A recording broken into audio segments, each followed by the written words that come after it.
புனித மத்தேயு எழுதிய நற்செய்தியிலிருந்து வாசகம். அதிகாரம் 5, இறை வார்த்தை 1 முதல் 12 வரை. அக்காலத்தில் இயேசு மக்கள் கூட்டத்தைக் கண்டு மலை மீது ஏறி அமர அவருடைய சீடர் அவர் அருகே வந்தனர். அவர் திருவாய் மலர்ந்து கற்பித்தவை: ஏழையரின் உள்ளத்தோர் பேறு பெற்றோர், ஏனெனில் விண்ணரசு அவர்களுக்கு உரியது. துயருறுவோர் பேறு பெற்றோர், ஏனெனில் அவர்கள் ஆறுதல் பெறுவர். கனிவுடையோர் பேறு பெற்றோர், ஏனெனில் அவர்கள் நாட்டை உரிமை சொத்தாக்கிக் கொள்வர்.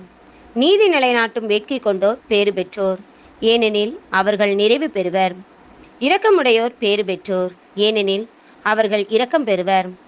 தூய்மையான உள்ளத்தோர் பேறு பெற்றோர், ஏனெனில் அவர்கள் கடவுளை காண்பர். அமைதி ஏற்படுத்துவோர் பேறு பெற்றோர், ஏனெனில் அவர்கள் கடவுளின் மக்கள் என அழைக்கப்படுவர். நீதியின் பொருட்டே துன்புறுத்தப்படுவோர் பேறு பெற்றோர், ஏனெனில் விண்ணரசு அவர்களுக்கு உரியது. என் பொருட்டு மக்கள் உங்களை இகழ்ந்து துன்புறுத்தி உங்களை பற்றி இல்லாதவை பொல்லாதவையெல்லாம் சொல்லும்போது நீங்கள் பேறு பெற்றவர்களே.